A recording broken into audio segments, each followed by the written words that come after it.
Va? Vilket snyggt boksläpp av danske Kasper Dahloff alldeles nyligen.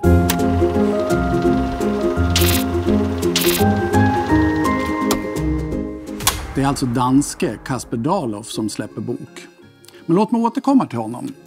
Svenske Peter Kjellerås släppte också nyligen en bok han kallar It's Only Rock'n'Roll. Det är en fin bok han fått ihop efter 50 år. Jo, du hör rätt. 50 års fotograferande av musikscenen.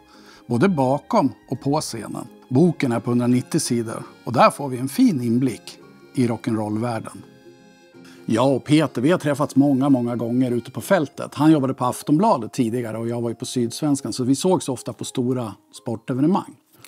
Och så har vi då Kasper Dahloff. Men först tänkte jag att vi ska till New York. Det var min dotter Irma som tyckte att det var länge sedan vi var här. Så vi gick såklart på Fotografiska.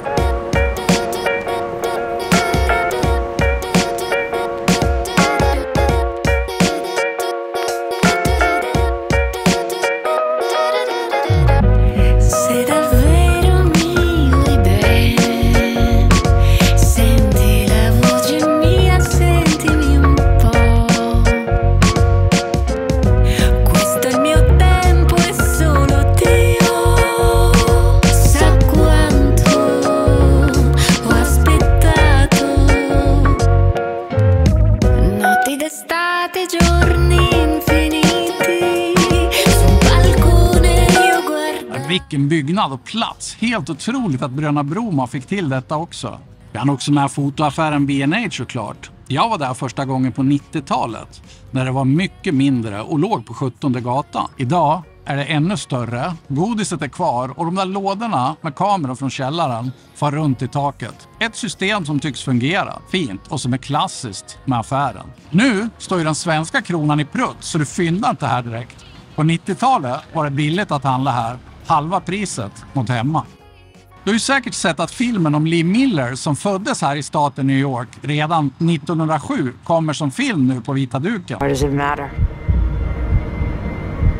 They're just pictures.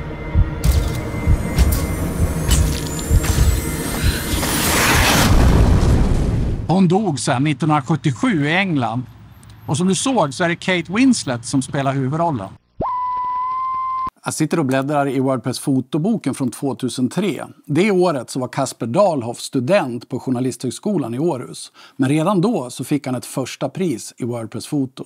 Bläddrar man i WordPress fotoboken då ser man att Kasper var inte ensam som dansk fotograf. Joakim Ladefoge, han tog också pris samma år. Och Lars Krabbe, han tog också hem ett pris i samma tävling och samma år. Även Jan Grarup och Jan Dagö fick pris det året i WordPress foto. En liten favorit sedan dess alltså.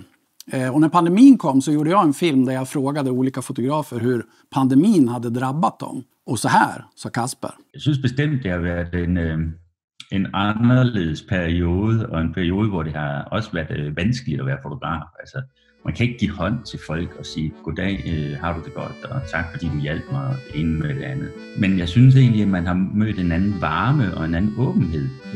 Folk har varit så meget villige till att vara intresserade i det man laver och vill gärna vara med när man kommer ut. Nu har han alltså släppt sin bok som man kallar Normal. Boksläppet var samma kväll som jag flög till New York så jag kunde tyvärr inte vara med. Men kolla här, så häftigt.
Boken är riktigt stark och fin.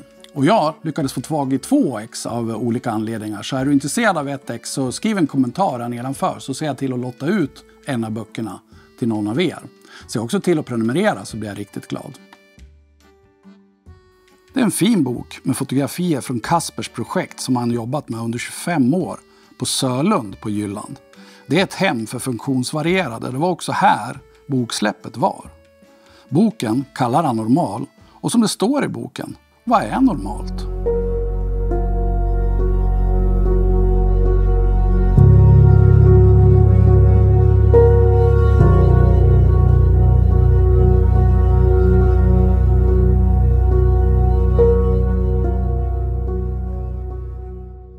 Länkar till det jag har pratat om det finns här under. Så ser du till att köpa fotografernas böcker. Och så åker du till New York. Ha det bra. Hej!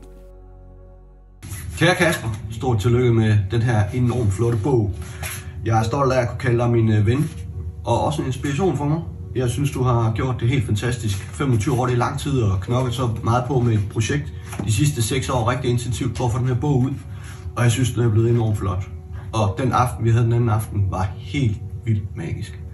Super sejt af dig, og stort tillykke. Og nu håber vi, at den kommer ud og får et super godt liv, den her flotte bog. Ses! Kasper, min ven, tillykke med den flotteste bog. Det er virkelig, virkelig godt arbejde, og jeg er meget glad for, at du endelig efter 25 år lykkedes med at få en bog ud af det. Du har lavet et stykke Danmarks historie, og du har gjort beboerne på Sølund en kæmpe stor ære ved at præsentere dem på den fineste vis. Godt kommet, min. Tillykke med din flotte, fantastiske bog. Du har endnu en gang begået et mesterværk. For fanden Kasper, altså. Tillykke med den her fantastiske bog. Og super mange gange tak for en helt magisk aften på Sølund, hvor vi så billederne blive kastet stort op på bygningerne. Jeg er simpelthen så stolt og så glad over at være på hold med dig. Og så synes jeg, det er helt fantastisk med den vedholdenhed, du har haft i det her projekt. Stort tillykke. Fremad mod nye projekter. Tillykke med din fine, flotte bog. Din vedkommende bog. Jeg er glad for, at jeg kan kalde dig min fotoven. Lidt min mentor også. En skrap mentor til tide, men det er sgu okay. Tillykke med den, og hej.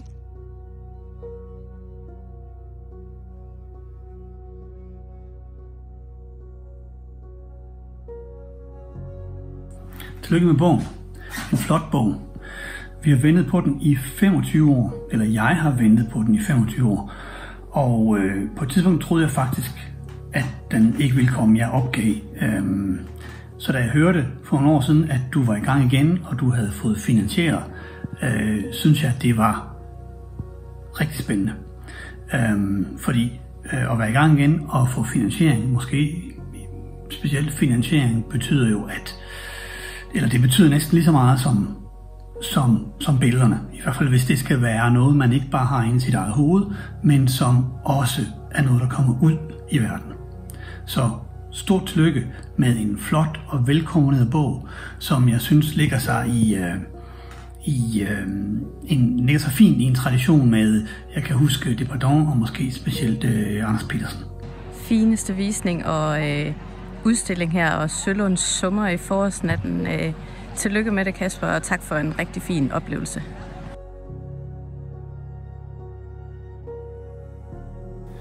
Det er et livsprojekt, tør jeg godt kalde det. Det kommer til at betyde rigtig meget for rigtig mange mennesker. Det viser noget om, hvem at du er som person også. Et super empatisk menneske, som jeg sætter meget stor pris på. Og jeg er super glad for og stolt over, at jeg har kunnet være med på det her projekt sammen med dig. Tusind tak for at invitere mig ind. Jeg ønsker dig alt godt til dig, din familie og dine venner og alle omkring dig.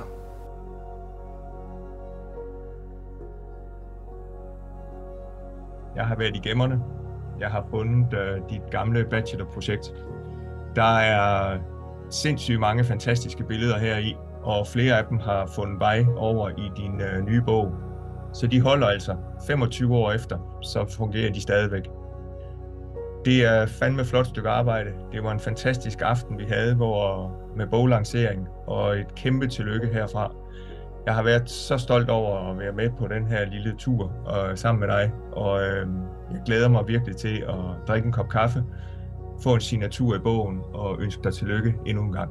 Vi ses, min ven.